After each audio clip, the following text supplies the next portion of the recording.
Uhali gani mtazamaji wa TVE, karibu katika taarifa habari. Msomaji ni mimi Godwin Mawanja. Kifuatacho ndani ya TVE habari. Waziri Mkuu Dr. Mwigulu amaliza mgogoro ardhi Goba uliodumu kwa muda wa miaka 28. Rais Dr. Samia kufungua rasmi bwawa la kuzalisha umeme la Julius Nyerere Agosti 22. Na katika habari za kimataifa, tetemeko la ardhi laua watu 38 na kujeruhi wengine nchini Indonesia. Karibu mtazamaji wa TVE, na moja kwa moja tuanzie na Waziri Mkuu Dr. Mwigulu Nchemba ameendelea kutatua kwa njia ya maridhiano migogoro sugu na wakabili wananchi, na mara hii ametatua mgogoro wa ardhi kati ya Bi Alia Sharif na Bi Devota Delfina Elisei uliodumu miaka 28 katika eneo la Goba jijini Dar es Salaam. Goodluck Msola anatuarifu zaidi. Bi Alia Sharif, mkazi wa Dar es Salaam, alimwandikia barua Waziri Mkuu tarehe 20 Januari mwaka 2026 akiomba msaidie kutatua mgogoro huo, na katika barua hiyo alieleza kuwa eneo ambalo analalamikia linamilikiwa na wanae tangu mwaka 1998 na kwa muda wote huo ametafuta suluhu ya jambo hilo bila kupata mafanikio. Waziri Mkuu alituma timu ya wataalamu kutoka ofisini kwake inayoongozwa na mwenyekiti ambaye pia ni msaidizi wa Waziri Mkuu, mahusiano, asasi za kiraia na mashirika yasiyo kiserikali, Tryphon Mkorokoti, na katibu wake ambaye pia ni msaidizi wa Waziri Mkuu upande wa masuala ardhi Senso Magesa, ambapo walishirikiana na kamishna msaidizi wa ardhi mkoa wa Dar es Salaam Shukuru Kiando pamoja na wataalamu wa ardhi upande wa manispaa ya Kinondoni pamoja na viongozi wa kata na mtaa wa Goba uliopo eneo la mgogoro.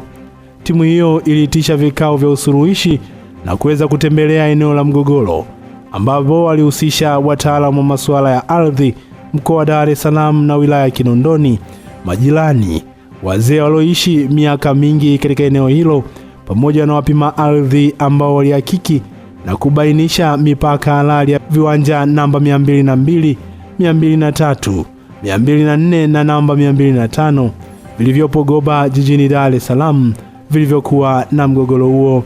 Baada ya uchambuzi wa kina wa nyaraka, maelezo ya pande zote mbili zilizohusika katika mgogoro huo, upimaji uliofanyika umebainika kuwa uamuzi wa mahakama umeelekeza kuwa kiwanja namba 202 chenye ukubwa zaidi ya mita za mraba 3000 ambapo Devota anamiliki mita za mraba 1000 ndicho kiini cha mgogoro.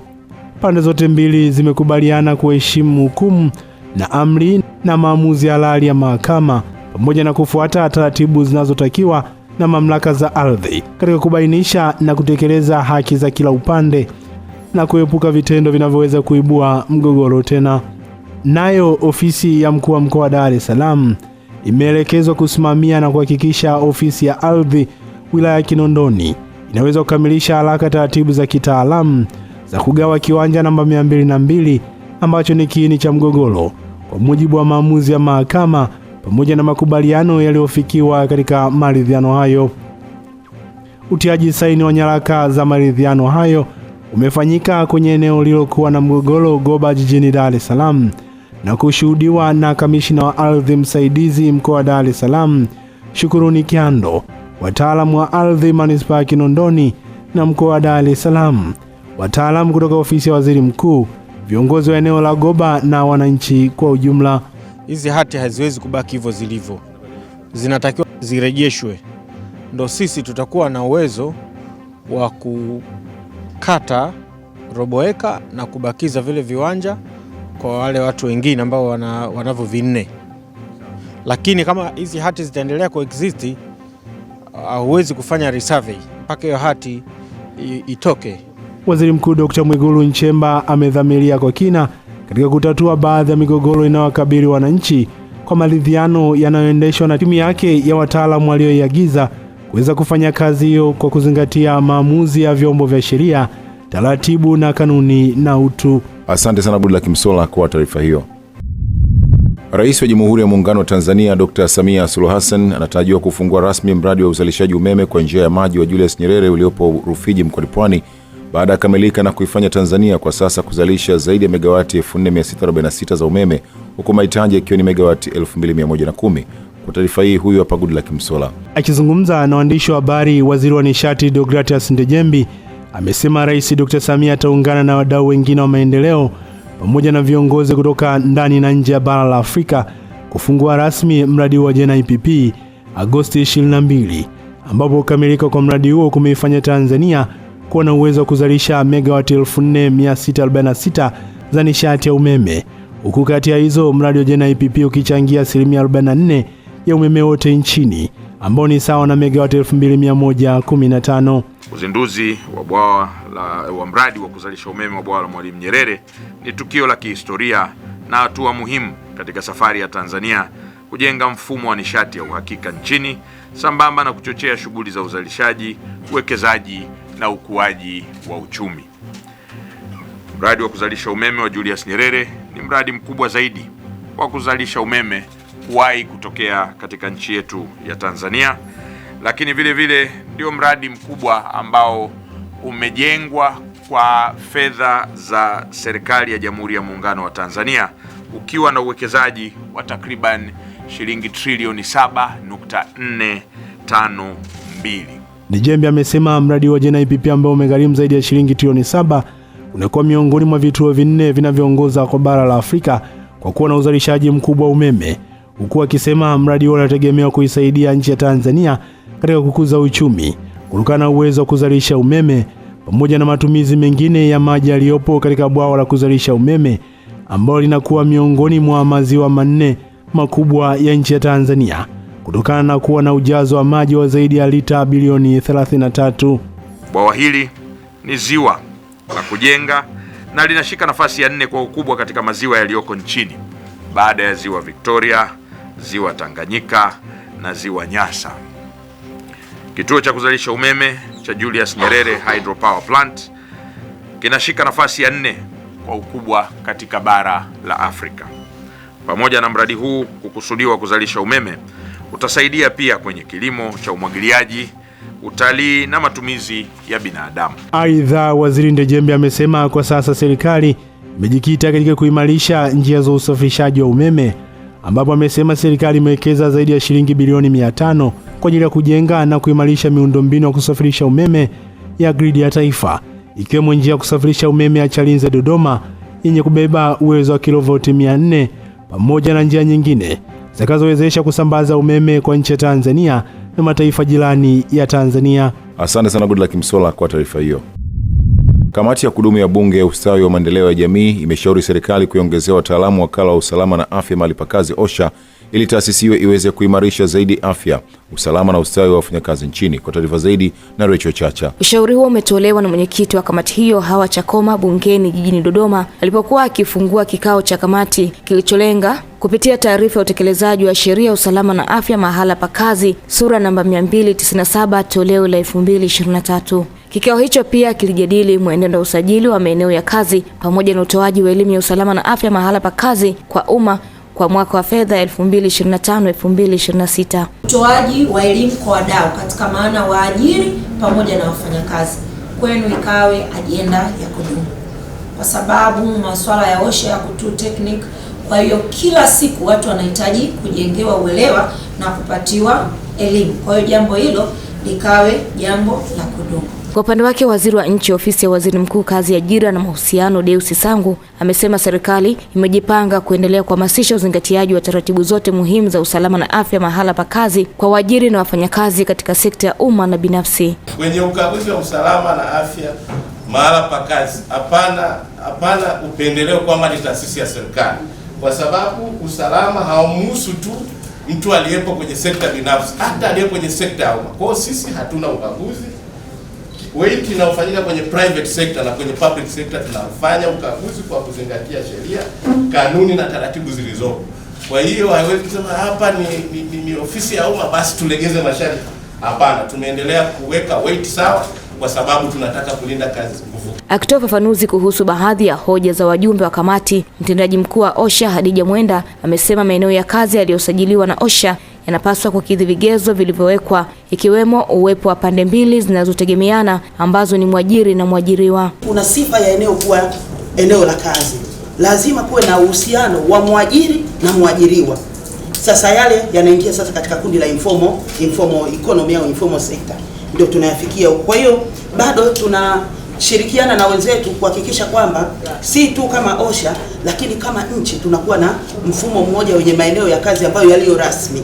Wakati huo katibu mkuu wa ofisi ya waziri mkuu kazi, ajira na mahusiano, Mary Maganga, amewataka watumishi wapya wa OSHA kuzingatia maelekezo ya msingi waliopatiwa katika mafunzo ya awali induction training yaliyotolewa kwa lengo la kuandaa kutekeleza majukumu yao ipasavyo katika utumishi wa umma. Zingatieni haya ambayo wameletwa wataalamu wale kufundisha wiki hii.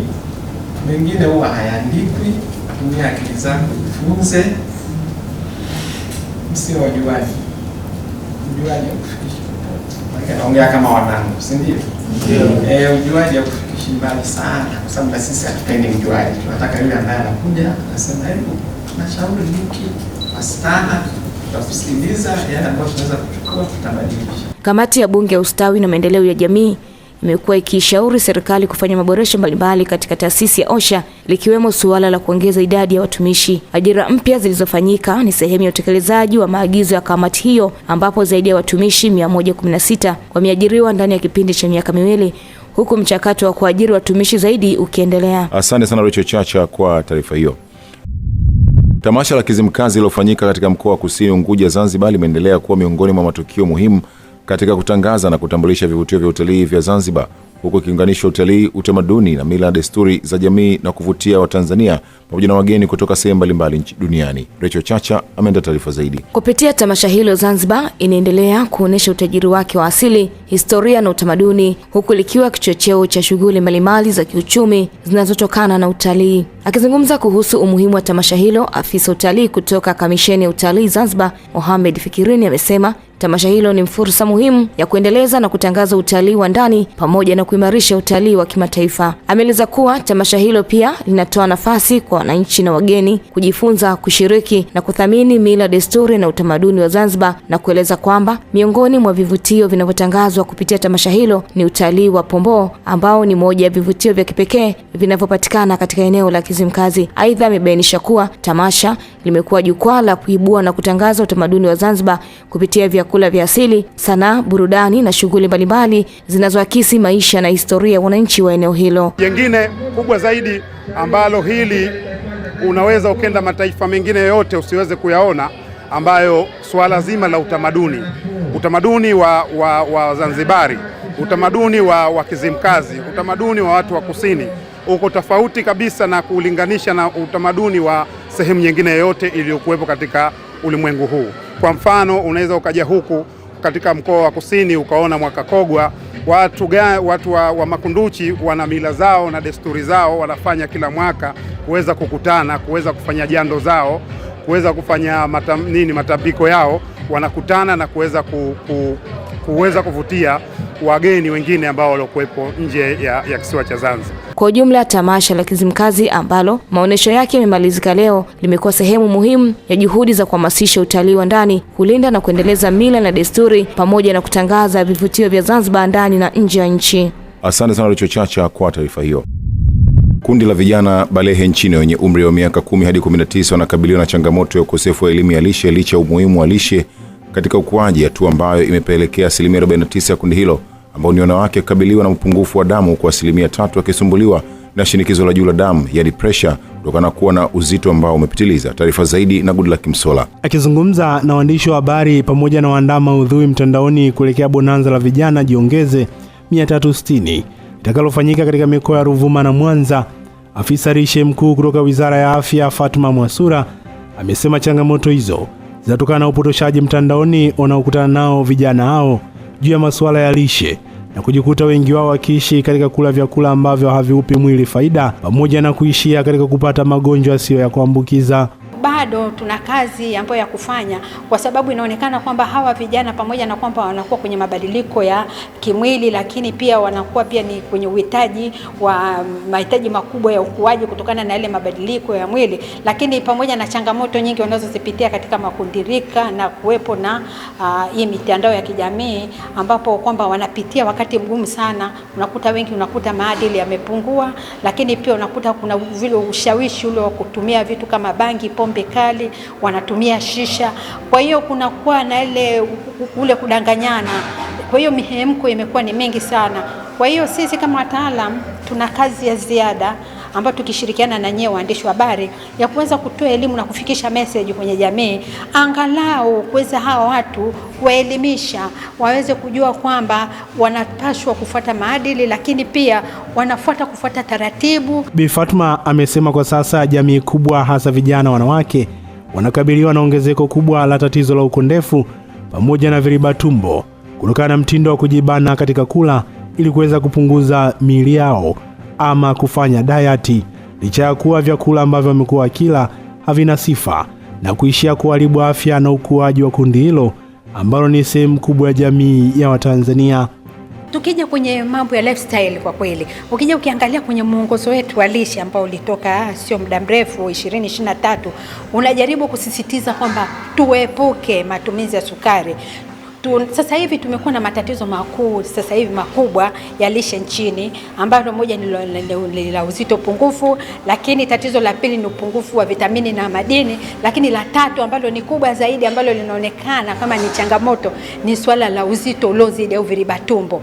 Hili limekuwa linaongoza sana. Hata hivyo, Bi Fatma amesema serikali kupitia Wizara ya Afya imetoa mwongozo wa lishe ambao moja ya maeneo ambao mwongozo huo unaangalia ni matumizi ya sukari kwa wingi, kutokana na sukari kuwa miongoni mwa chanzo cha kuongeza uzito uliopitiliza, yani viriba tumbo. Asante sana Goodluck Msola kwa taarifa hiyo. Katibu tawala wa wilaya Mufindi Ruben Chongolo amewataka madereva bajaji wilayani humo kufuata sheria za usalama barabarani ili kuepukana na ajali, huku akisisitiza kubeba abiria wanaotakiwa kubebwa kulinganishwa na uwezo wa chombo hicho. Taarifa na Shalom Robert kutoka Mufindi. Chongolo amesema kumekuwepo na tabia kwa baadhi ya madereva bajaji kuzidisha abiria kwenye bajaji nje na kiwango cha abiria wanaotakiwa, hali inayohatarisha usalama wa dereva, chombo hicho pamoja na abiria. Lakini unapohangaikia fedha nyingi, tujue hakuna spare ya kiungo cha mwili wala uhai. Sawa? Hivi unapokaa pale kwenye lile dumu, umeacha wale abiria wakae kwenye kiti cha dereva, uko nje hivi unaangalia nje, umeshika steering hivi wewe unatumia side mirror ipi? Maana uko nje ya kioo ndio unaangalia barabara, unatumia side mirror ipi? Maana hata hii ya huku kulia huioni, si ndio? Kwa sababu inaonyesha mwili sasa. Kwa sababu kwa kweli ajali zimekuwa nyingi na vijana wanapotea. Naye mkuu wa usalama barabarani wilaya Mufindi Hassan Kimaro amewataka madereva hao kuendesha vyombo vyao kwa kulinda usalama wao na usalama wa watu wengine. Tukiamua wote kwa pamoja kwamba hatutaki ajali, na kweli tutapata ajali. Kuna kitu wanaita udereva wa kujihami.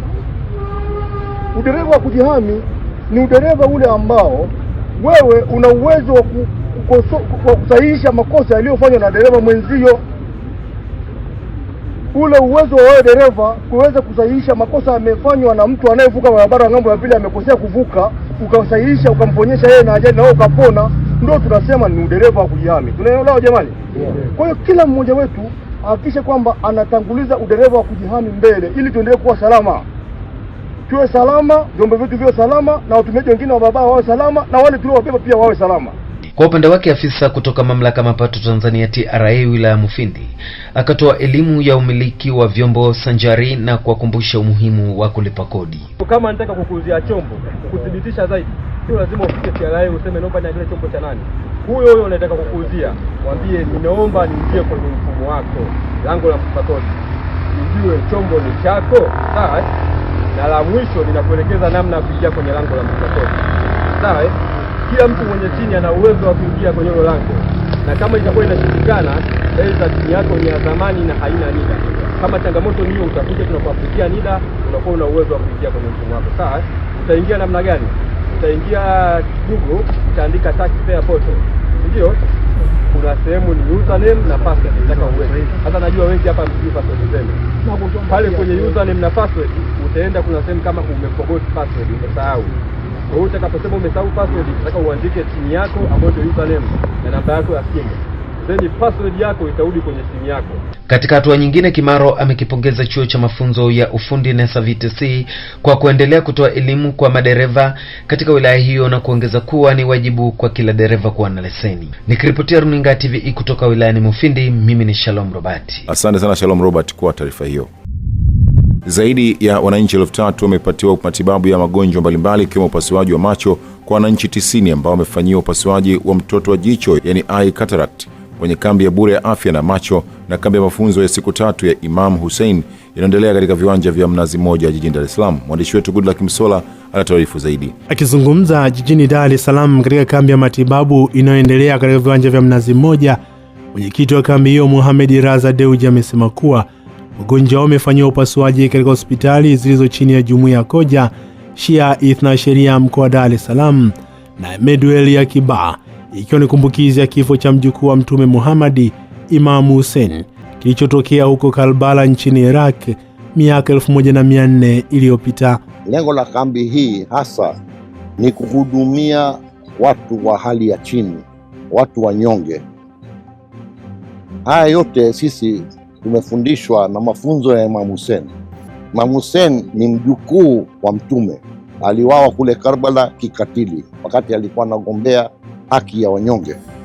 Kwa kambi hii sisi tumeweka hapa inahudumia macho, wanacheki macho. Kama utakuwa onekana una shida ya miwani ya kusomea unapewa bure hapa. Kama una shida ya kwenye macho labda unataka matibabu wanapewa hapa.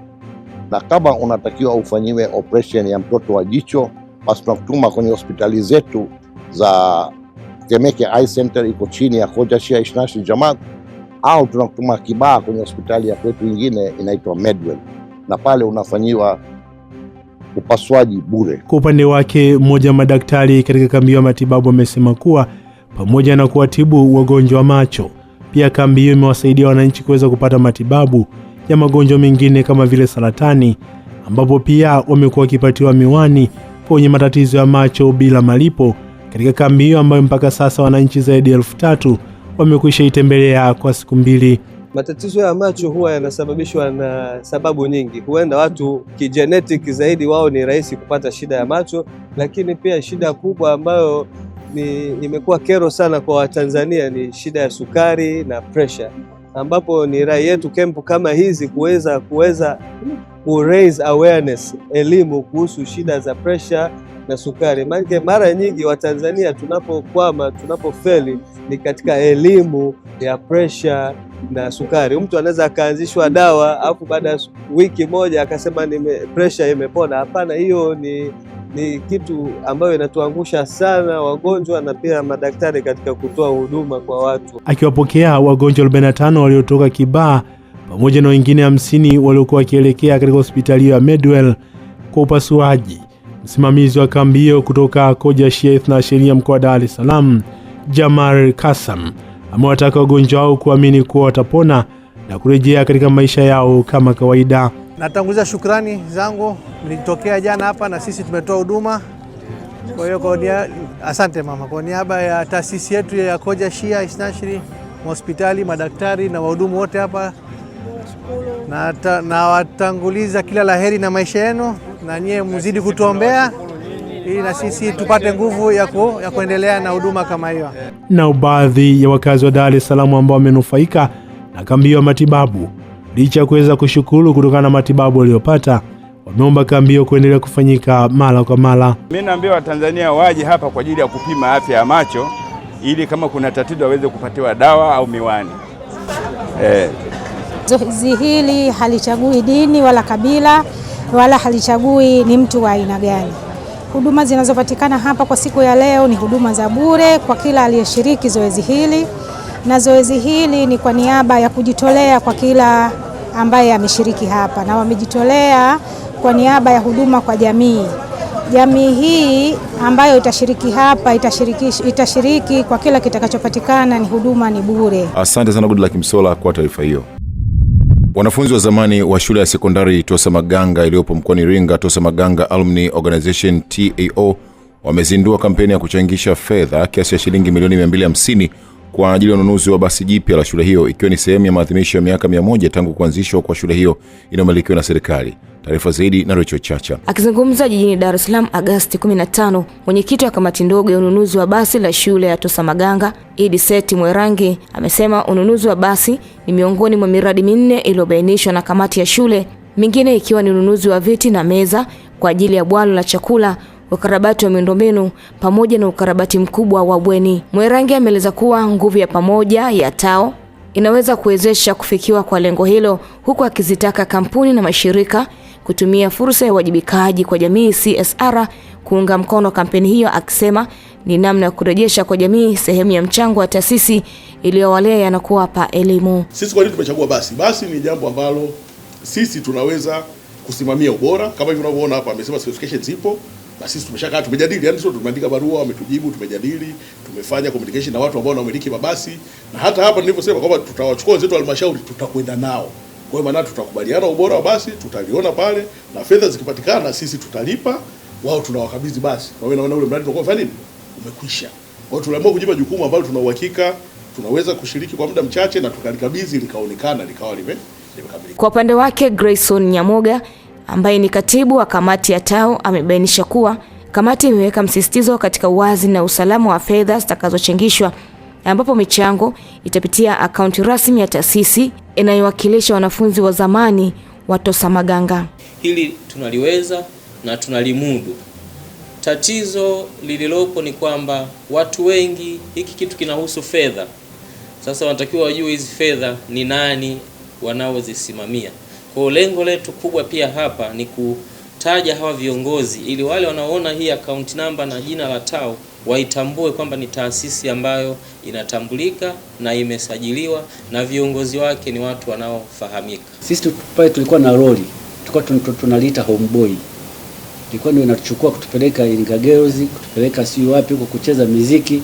Sasa hatupei na hawa walioko sasa nao wawe na ile homeboy. Ni kama vile watu wangu mimi wanapanda mabasi ya shule ya njano, lakini nataka nao wapite kwenye barabara za umande kama nilivyosoma mimi. Haiwezekani.